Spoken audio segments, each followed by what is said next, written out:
Dziękuję. Panel będzie w języku angielskim i tutaj bez przeciągania czasu zapraszam naszych panelistów, więc Fredrik, please join us on the stage from the Swedish Mutual Fund Association. We also have Andrew with us that apparently just came from Kenya, I learned. So rather interesting. And we also, of course, have Adrian from Pictet. Adrian, please join us on the stage. And Tomas from DWS Xtrackers. So, yeah, we're supposed to sit, I'm sorry, Adrian, we're supposed to see each other where we are. It's pre-allocated. With the pictures. A nice. So, gentlemen, plenty of things to be discussed about, and maybe just sort of a small pre-emphasis to the audience. I don't know if you got the same impression as me, but today's conference, as we've had the previous panel discussions, have been enormously insightful, but I do take away a key takeaway that there seems to be a lot of problems that have been brought up in terms of, how to further grow the Polish industry and how to make sure that 70% of household wealth being in time deposit and banking accounts doesn't seem like a great allocation for the next 20 years. So we will be focusing on a lot of inspiration and a lot of interesting solutions that I hope that some of you could take away and then essentially implement, and we just build business, and our clients are going to have a big smile on their face over the next 10 years. Can we agree on that? Yes. Excellent. All right. So another thing that came up during today's sessions has been looking at the very interesting things happening in Sweden. And I think I will turn to Fredrik from the very onset and sort of try and touch on, if you could, Fredrik, what is the success story of Sweden when it comes to investments? And more specifically, how has the interaction between the regulators, between the politicians, and especially the industry, and then, of course, ending up with end retail investors, how did you manage to combine this formula into such a success story? Well, thank you for inviting me. Nice to be in Poland. I wish I had a single answer to your question, but it's really hard. I mean, we've done a couple of studies covering the latest 30 or 40 years, the development of the fund market, the development of the household savings. And my main message is that there is really no single solution. So if I were a politician now, if I were the fund industry lobbying for changes, I would rather say, come up with different solutions, try different things, because you never know what will hit off. I mean, we have done many things we started in the 1970s with kind of what I think is the Oki you're talking about now, a tax-free return on investments. And I mean, we did some mistakes, but What were the mistakes? One was that actually you can choose if to have an equity fund or you can have a savings account. Both were tax-free. And people who chose the savings account, they realized after a couple of years that the other ones got much more return. So they switched. So it was they lost 10 years, but they managed to do so. And the one thing I think we did was very good was that, it's always a problem with market timing. When should you go into the market? So when this thing was launched, we had a cap on how much you could put in. So everyone started with an automatic transfer every month.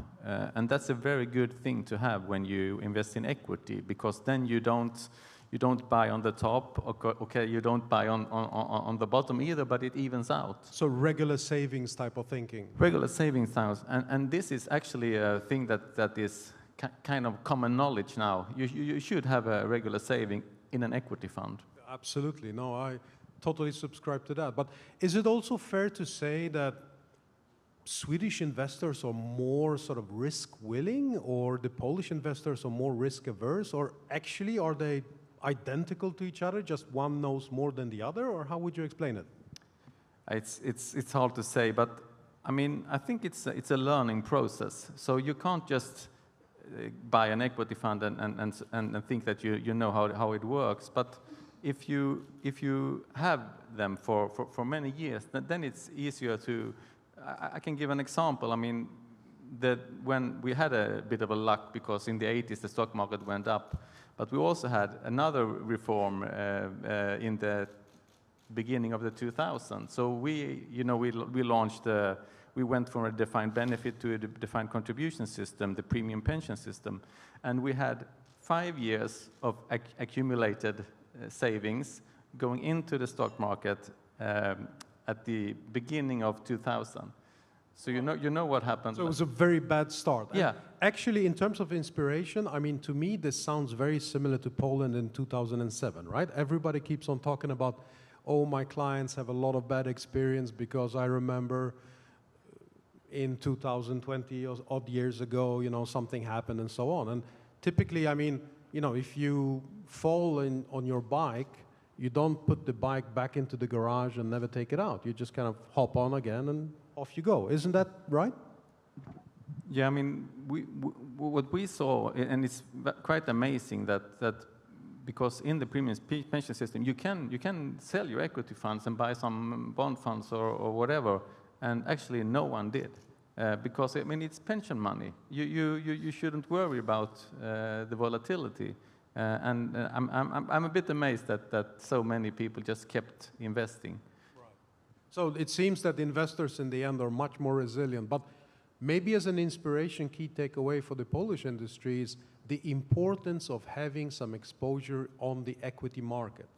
Now, it doesn't have to be 50% of your portfolio, but it's really good if it is 5%. And maybe it's worthwhile to actually ensure that at least, your average client has 5% so he can feel it, so he knows what it is. But talking about volatility, now turning to you, Andrew. Now, you work a lot with a lot of executives and then trying to sort of, break the mold, looking outside of the box. How would you approach this topic? So let me start, because you mentioned that I just came back from Kenya, which is true. And this was an engagement with the Kenyan, slightly a different sector, because this is the GBS sector, which is the Global Business Services, and I know Poland is very strong at that. But what happened during 2 days when I was there was that they were trying to defend the existence of the GBS sector in Kenya already, and it's at a very early stage. But the 2-day intensive that I was privileged to run there started by us talking about, what we would do if we killed the GBS sector in Kenya, and that helped everybody completely shift the mindset. And then they constructively started working on solutions. So creative destruction, is that what you're advocating somehow?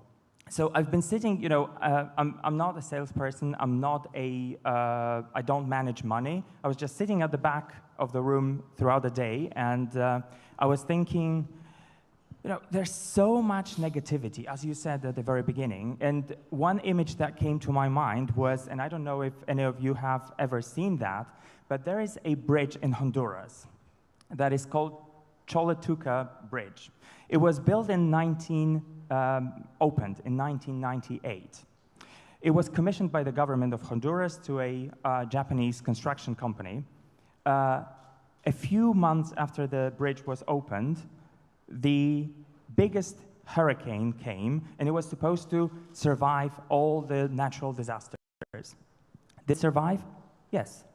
Except the river went around.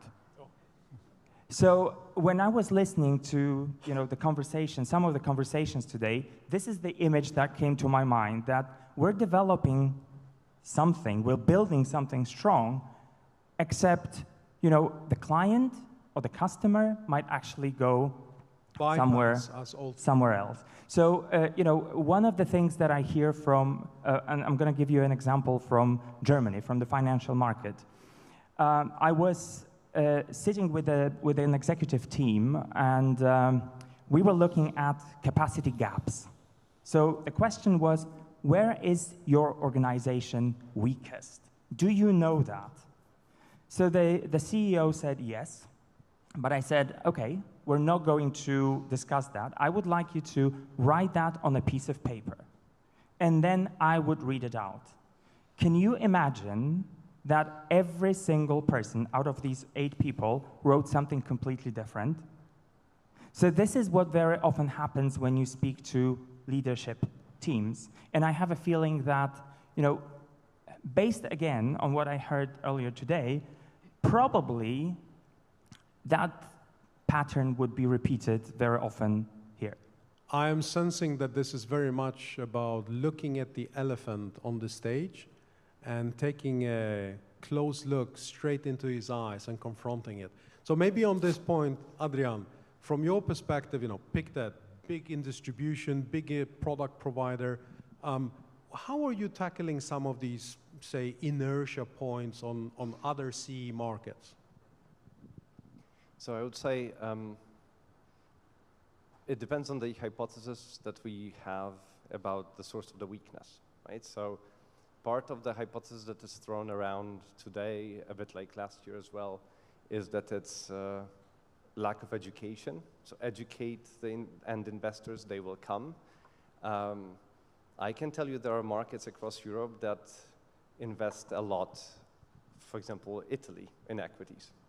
Do I have exact data? No, I don't think that an average Italian is so proficient in financial products. They have a cultural affinity to innovation. So if you come with a new theme to them, they will be eager to listen. So they will not necessarily think, oh, I know better myself, which might be a bit of our Polish feature here, but they are open to this innovation. Then there are markets that surprise me personally, like we quickly discussed. You go to Bulgaria. Bulgaria in many ways reminds me a little bit of my childhood, simply because you see really the frontier, the first generation of wealth building, and or because of that, they have higher ability to take risks. They don't see the loss at first. Yes, no, I will echo this very much. I mean, I often am privy to having direct conversation with high net worth investors here in Poland, and I hear from them that, oh, in my portfolio, I'm very risk averse. And I'm like, excuse me, sir, but you just told me about the 15 businesses that you've opened up since the end of the 80s. I mean, I just can't square this together, you know? So, but with that question now, if I turn to you, so from DBX, from Xtrackers, sorry, from DWS, you're present all across the region, headquartered in Vienna, 300 billion assets in management. Everyone seems to have a smile on the face. Is it the same here in Poland, or any key learnings that you want to share? Actually, headquartered in Vienna would be very nice, but we are quite a small office in Vienna, so it's mainly Frankfurt on us. Of course, sorry about it. But in Frankfurt, even though the more people than normally you would expect.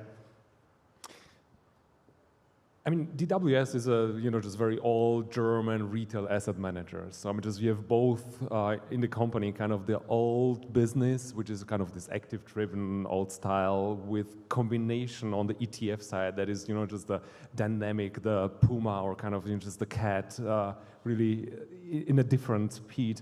And in this combination, it was very important for the company having kind of these two solutions, just to be able to cover the market dynamics. And you ask about experience in terms of the market, what's the impact, how do we change stuff?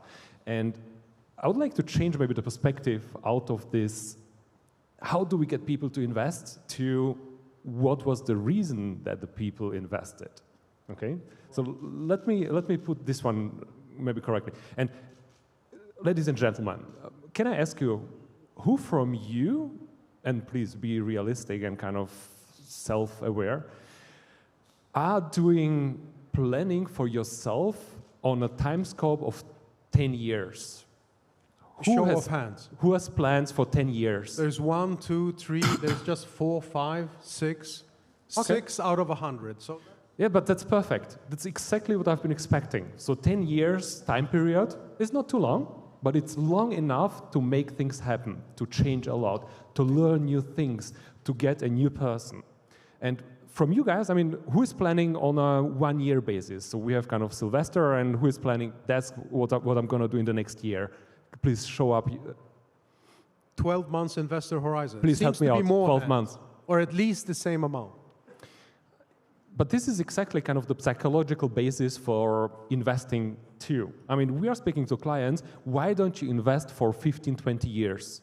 I mean, it's a valid question. Pension time is maybe 30, 40 years in the future. I mean, the people do not think in these long terms. Okay, so the people think in maybe 1 year time period. I want to spend some money maybe next year. I want to buy a car. And this long-term thinking is something that is not natural to the human being. Okay, so that's kind of the basis. That's not easy to answer and to change. We are speaking about education. To be honest, I've been educating so many people in my career. I mean, I have educated my socks off my shoes. So crazy. I mean, did it change a lot? I'm not sure. I mean, you know, in the right spaces it did. We all have plenty of degrees, and we all finished high school and what have you, so we're kind of educated. To be honest, I mean, just what's the thing that is changing the needle? I mean, just how do we generate change? Incentivization. Easy. Please repeat that one more time. How do we incentivize people to invest? And you know, I mean, just the best example is also Sweden or kind of the Nordic countries. How do we make it happen? Make it tax-free, you know? Simple, very simple. Make it tax-free. Actually, on that point, in terms of simplicity, where it comes to product wrappers, when it comes to, you know, innovative B2B distribution strategies and what have you, what really actually worked in Sweden? Was it just the simplicity itself, and then essentially retail clients in the end clicking and saying that, well, it makes sense to hold more equity in my portfolio? No, actually, I mean, when the change started, I mean, we had no technological help. So at that time, it was all people had the money with the big banks. And we spoke about MiFID lately. I mean, the banks did a very good job convincing people to invest in equity funds and sell off their deposits. But it wasn't, unfortunately, it wasn't according to the MiFID rules, I would say right now. So that it wouldn't be possible because they were kind of pushing them into these solutions very much. But I would like to pick up on what you said about the time horizon. I mean, when we speak in EU about investing for the pension, people always say that, well, it has to be some kind of guarantee, it has to be some kind of protection. And I mean, I never understood it because, I mean, you can have equity 100% in your pension scheme because it's very long, it's in a very long term.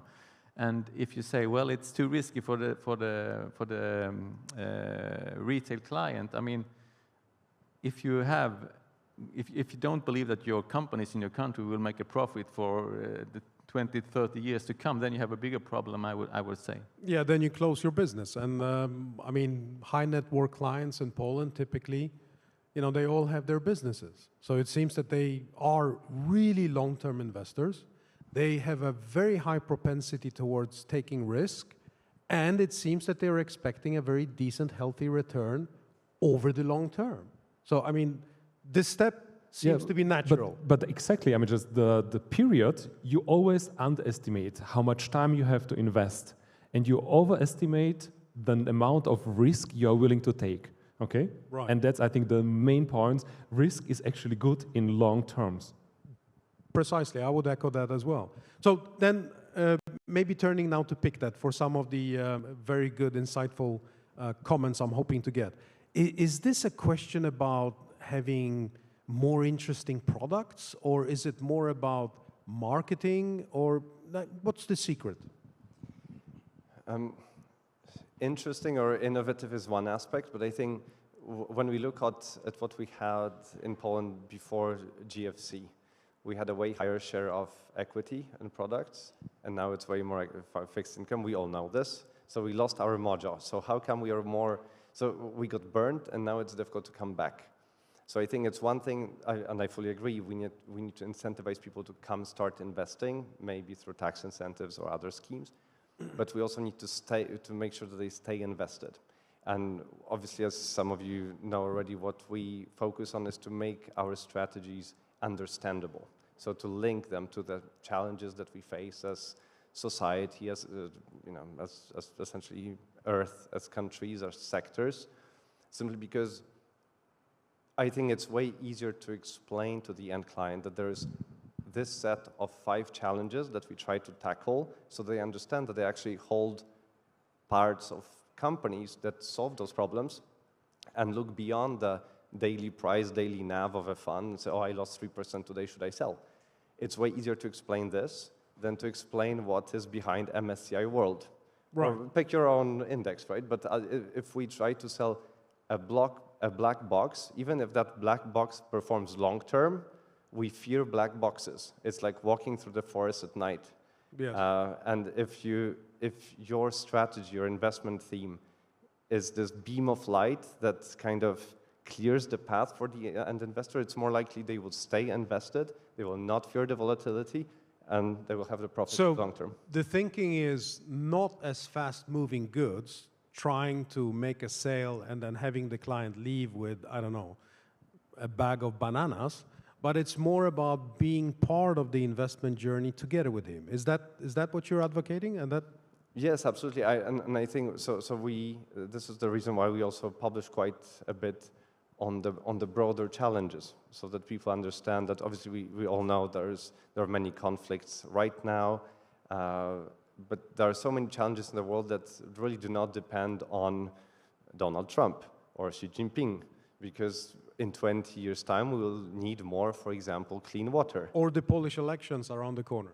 Exactly, but if we bring, so I think I fully agree, for example, with Tomas when you say it's long-term horizon, but this is still abstract, and we need to make it as concrete as possible to the end investor, so they think, okay, we as humanity will need more drugs to cure cancer. Okay, it's very specific, but just as an example. Right. And all of a sudden you realize that, okay, Xi Jinping, yes or no, actually does not matter that much for the next 10 years. Right.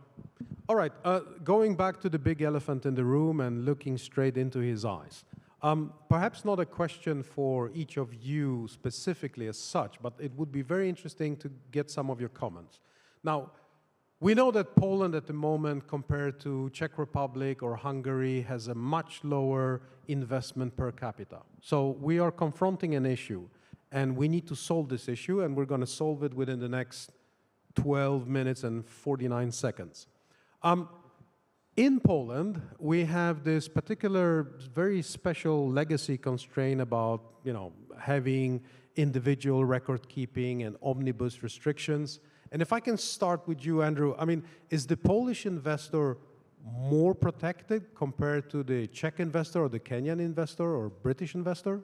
I'm not sure I'm the right person to answer this question, but I think, I have a feeling that, again, we're talking a bit too much about constraints instead of talking about opportunities. And one of the things that you just mentioned a moment ago was about the client or customer journey, for instance. And one thing that I haven't heard today was that the customer that we are going to work with is going potentially to be with us way longer than they were before. And because of longevity, because of those type of aspects. And just yesterday I read how Bezos, Zuckerberg, everybody is Johnson for a very long time as well, have been looking at that topic. So we're really talking about a client or a customer who would potentially be with us for about 50, 60 years. So if we're talking about a customer journey, I have a feeling we're talking about individual touch points, right?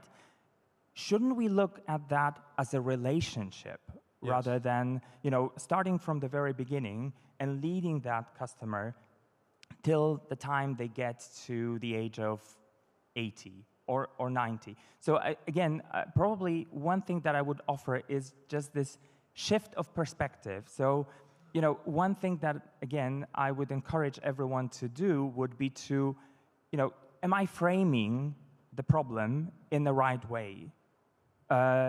Is that really the problem? Yes. Or, should I look at it from a completely different perspective? That's, fresh perspectives. I think it's surely needed, and hopefully this will be one of the key takeaways. Now, going counterclockwise, Pictet, distributing your products across, most of the known world, and especially here in this region. Any regulatory aspects that are like typical showstoppers? And could you elaborate on the contrast between, Czech clients and Polish clients? Do they differ really that much?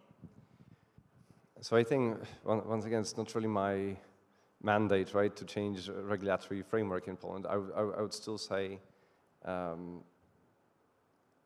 if clients self-select out of risky products through, for example, MiFID, then obviously they will have long-term worse results.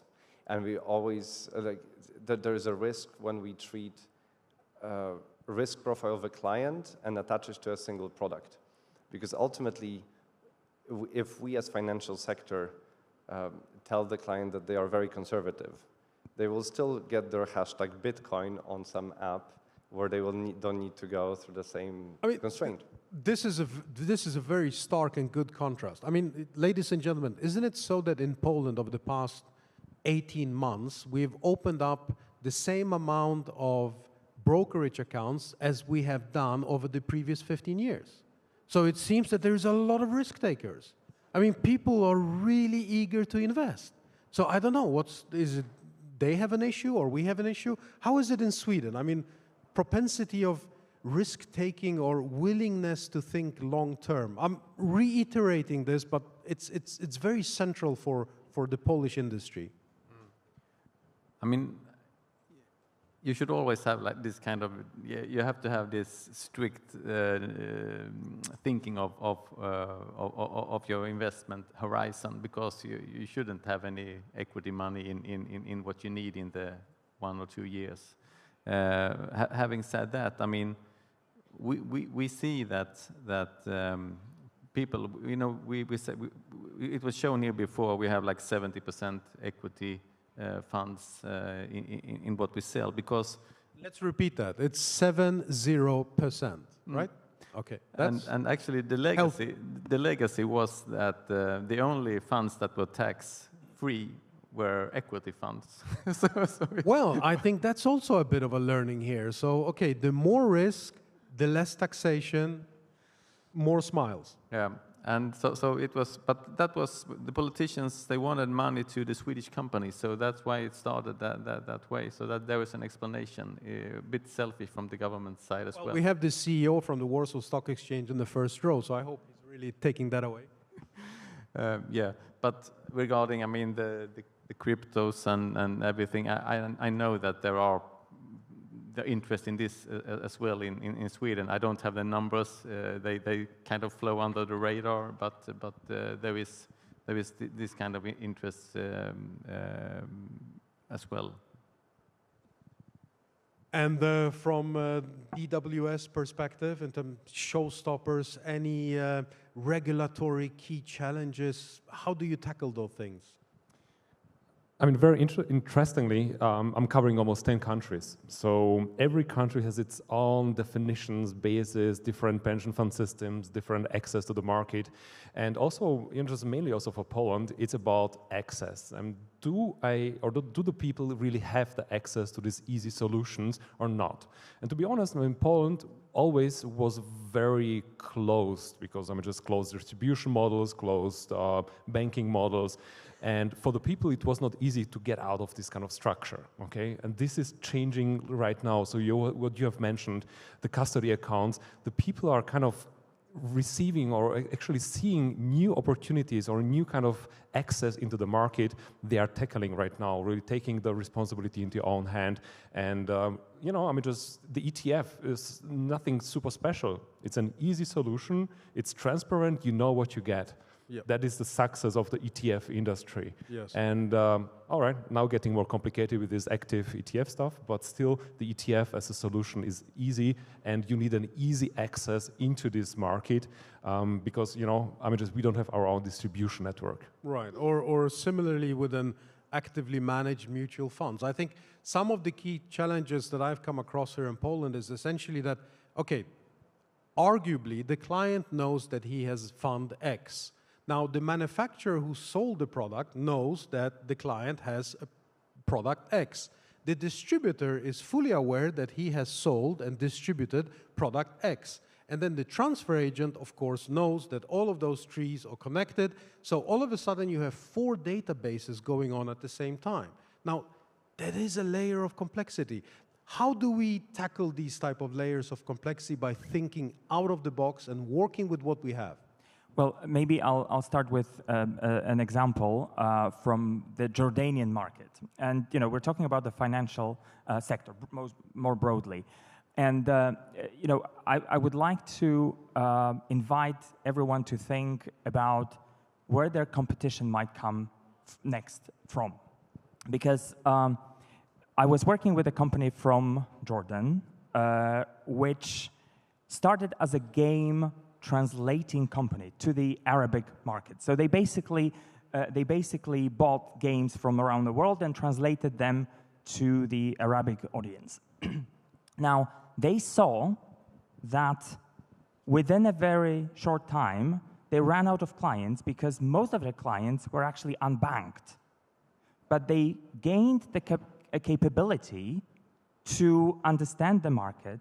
And what is happening now? They're becoming a fintech company. So I'm giving this example to show everyone that, you know, we're talking about asset management. We're talking about different types of funds. We're talking about cryptocurrency and so on and so on. But are we actually looking around and preparing ourselves for the next competition that might come from a place that we are completely unaware of? Yeah, so asking the hard questions. And now, maybe a final topic, 2 parts. One, and a question to all of you, this time we go clockwise. Robo-advisory didn't really kick off so well. So a quick comment from each and every one from you on this topic. And then also just going back to the inertia that sometimes we see very visibly in the executive and C-suite level in terms of doing something, not waiting for the regulators, not looking at the Ministry of Finance to come up with a new solution. How do you take that first step? So first question to you, robo-advice and then inertia. The robo-advisory was one of the huge topics, I would say, 5 to 10 years ago. I mean, it grew like, you know, expectations crazy high. The solution is an interesting one.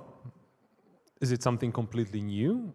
No, it's just kind of a new format or kind of a new shirt for existing product. And what we have seen kind of from the robo-advisors, they've been growing very fast, and then they reached kind of a staling phase. So, you know, just the young people who were aware, started buying, but stopped. And then we have seen a lot of these robo-advisors actually switching the strategy and building up platforms, you know, so giving the people really easy access to investing. And this has took off like crazy, for example, in Germany. And this is where you see, like, you try to offer something new, something innovative, maybe you have limited market access, and then you find something else that is even more interesting for the people, and you get really, really big. That sounds like Fidelity Fondsbank, and we definitely needed to do a lot of rethinking and being agile. But now, moving on to Fredrik. Robo-advice and inertia. As a robo-advice thing, it hasn't really picked up in Sweden. There are a couple of companies. I think that one is growing good and the other one is more kind of struggling. But I would say something similar is that when MiFID II happened, the banks who have the most clients, they got afraid of giving individual advice. So they have kind of this semi halfway robot advice. So you just answer a few questions and then you end up with a global index fund. Right. So many access points, but the outcome is very similar. And now for you from Pictet's perspective. Yes, I mean, just quickly, robo-advisor, if I may be cheeky, it's a very easy solution to a problem that many people do not see as a problem. If you ask people, do you see the fact that you're underinvested or not invested as a problem? No, and we see that people go into investing more seeking dopamine, immediate feedback, because they click, it's up 10%, rather than there are a few people who proactively will think about, oh, when I'll be 8 years old, I will need money. We don't want to think about this. It's like life insurance. So we need advice to this. So that's one. I think on inertia or getting decisions, I think sometimes what is helpful is to understand where is my risk. If I'm a bank, where is my risk coming from? Because obviously there's a lot of talk, okay, hashtag Revolut, of course. But rather than offering... XTB here in Poland. Yeah, Zlatan und Call, absolutely. When I was still in private banking, once we ran analysis on our self-directed clients, so clients who are wealthy, but they choose to trade themselves. And we actually proactively looked into clients who were making losses or they had poor returns on their investments. Legally, beyond moral duty, fiduciary duty, they decide themselves. There's no advisory, there's no DPM, so it's absolutely up to them.